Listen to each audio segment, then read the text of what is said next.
Hi guys, अगर मैं आपसे पूछूं कि हमने अपने ह्यूमन हिस्ट्री में कितना प्लास्टिक वेस्ट जनरेट किया है तो क्या जवाब देंगे आप? क्यों? लग गए ना सोचने? चलिए इस बात का एक अंदाज़ा देता हूँ कि अभी ये वीडियो बनाते हुए हर एक minute 1.2 million plastic bottle waste हो रहा है। तो आइए दोस्तों, शुरू से शुरू करते हैं और जानते हैं ये प्लास्टिक है क्या और कहाँ से आया है। From packaged food to disposable bottles, plastic is a part of daily life.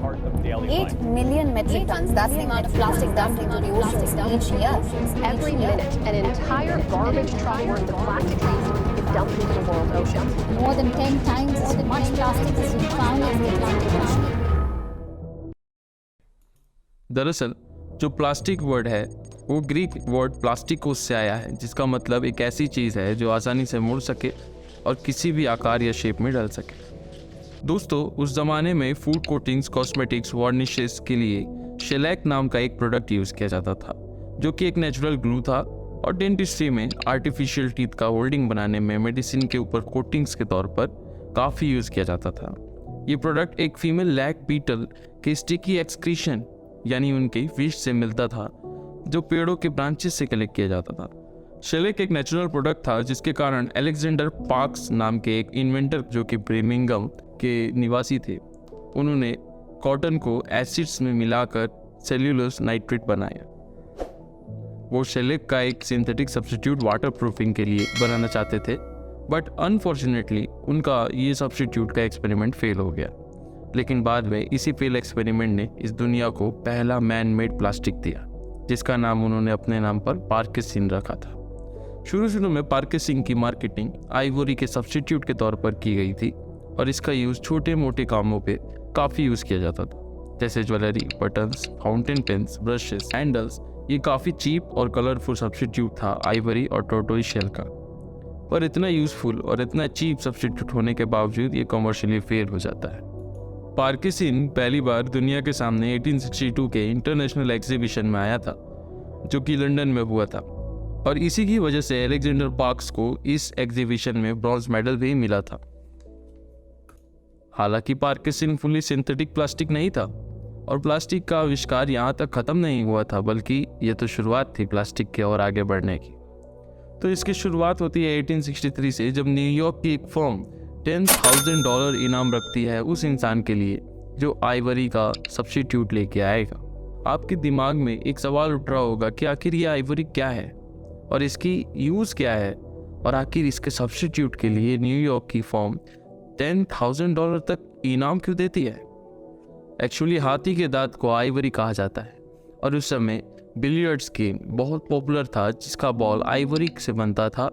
इस गेम की बढ़ती पॉपुलैरिटी के कारण वाइल्ड एलिफेंट्स की दांतों की स्मगलिंग बढ़ गई, जिसमें बताया गया था कि सिर्फ 3 साल से भी कम समय में 3,500 एनिमल डिस्पैच हुए थे, जिसमें एलिफेंट, राइनोसोरस एटसेट्रा थे।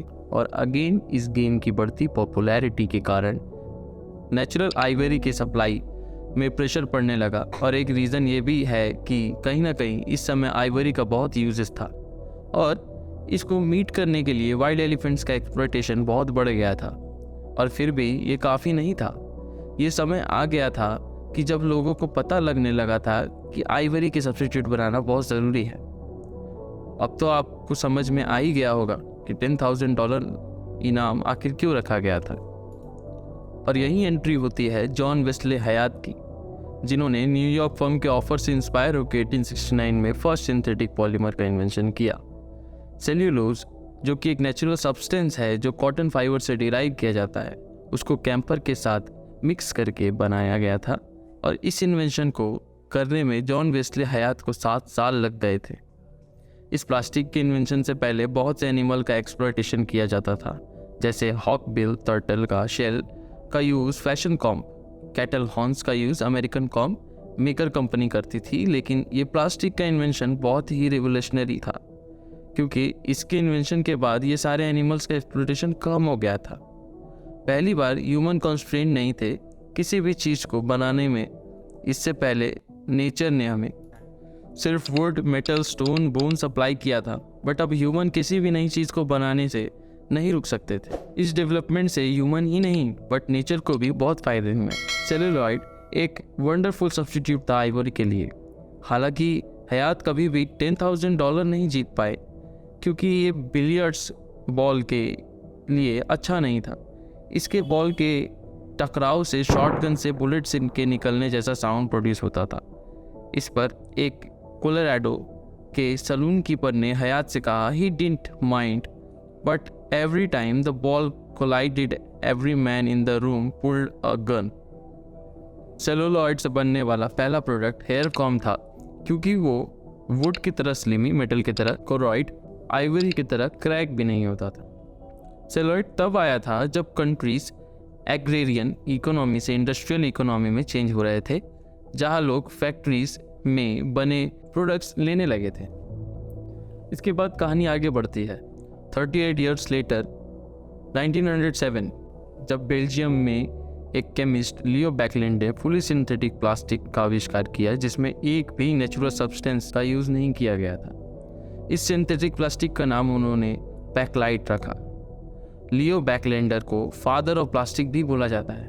बैकलाइट एक फुल्ली सिंथेटिक प्लास्टिक था जो कि फिनॉल और फॉर्मल्डिहाइड को एक सूटेबल प्रेशर और टेम्परेचर में लाकर एक हार्ड मोल्डेबल मटेरियल बनाया गया था। इस प्लास्टिक का आविष्कार उन्होंने शेलेक के सब्स्टिट्यूट के लिए किया था। शेलेक एक नेचुरल इंसुलेटर था पर बैकलाइट इससे बिल्कुल अलग था। बैकलाइट उससे भी अच्छा इंसुलेटर था जो कि ज़्यादा ड्यूरेबल, हीट रेजिस्टेंट कर सकता था और ये मास प्रोडक्शन के लिए आइडियली सूटेबल था। बैकलाइट को मार्केट में द मटेरियल ऑफ 1000 यूजेस के नाम से बेचा जाने लगा था क्योंकि ये किसी भी शेप में मोल्ड हो सकता था। हयात और बैकलैंड के सक्सेस को देखते हुए बहुत सारे मेजर केमिकल कंपनीज ने और नए नए प्लास्टिक पॉलीमर बनाने के लिए रिसर्च एंड डेवलपमेंट पर ह्यूज इन्वेस्टमेंट करना शुरू कर दिया। इस पूरे टाइमलाइन में अभी तक सिर्फ हेयर कॉम ही बनाया जाता था और इस कहानी में ट्विस्ट तब आता है जब 1914 में आयरीन कासल नाम की एक बॉल डांसर जो बाद में जाकर मूवी स्टार बनती है और डिसाइड करती है कि वो अपने लॉन्ग हेयर को शॉर्ट करेंगी। उन्होंने अपने शॉर्ट हेयर करके पूरी कंट्री की फीमेल्स को बढ़ावा दिया कि वो ऐसा करे, जिसके कारण कंपनीज को बहुत नुकसान हो गया और overnight half of the companies बंद हो गई। जिसके बाद कहानी का सबसे बड़ा ट्विस्ट आता है। Sam Foster, owner of Foster Grant की उस समय की सबसे बड़ी सेलुलॉइड कॉम मैन्युफैक्चरिंग कंपनी थी, उनको नुकसान होने लगा। तब सैम फोस्टर ने अपने वर्कर्स को कहा कि वो चिंता न करें, वो कुछ और बनाएंगे। तब उन्हें एक आइडिया आता है मास मार्केट के लिए सनग्लासेस बनाने का और यहाँ शुरुआत होती है प्लास्टिक के और भी प्रोडक्ट्स में इन्वॉल्व होने की। इसके बाद दौर आता है 1930s का, जिसमें और भी नई कंपनीज नए नए प्लास्टिक प्रोडक्ट्स प्रोड्यूस करना स्टार्ट किए, जिससे प्लास्टिक और भी वर्ल्ड वाइड यूज़ होने लगा। उसके बाद 1935 में DU पॉइंट नाम की एक कंपनी ने, अमेरिकन केमिस्ट ने नायलॉन और टेफ्लॉन का आविष्कार किया जो वर्ल्ड वाइड सेंसेशन साबित हुआ। इसके बाद कहानी में आगे बढ़े तो वर्ल्ड वॉर 2 1939 में स्टार्ट हुआ, जिसके कारण फर्स्ट टाइम मिलिट्री पर्पज़ में प्लास्टिक का यूज़ होने लगा क्योंकि प्लास्टिक बहुत ड्यूरेबल मैटर था। इस समय पे USA में प्लास्टिक का यूज़ 300% तक बढ़ गया। वर्ल्ड वॉर में प्लास्टिक का यूज़ बहुत ही ज़्यादा बढ़ा दिया। सेकेंड वॉर ने प्लास्टिक को बहुत बढ़ावा दिया और इसके बाद प्रोडक्ट पे प्रोडक्ट, मार्केट के बाद मार्केट, प्लास्टिक हर एक इंडस्ट्री में घुसने लगा।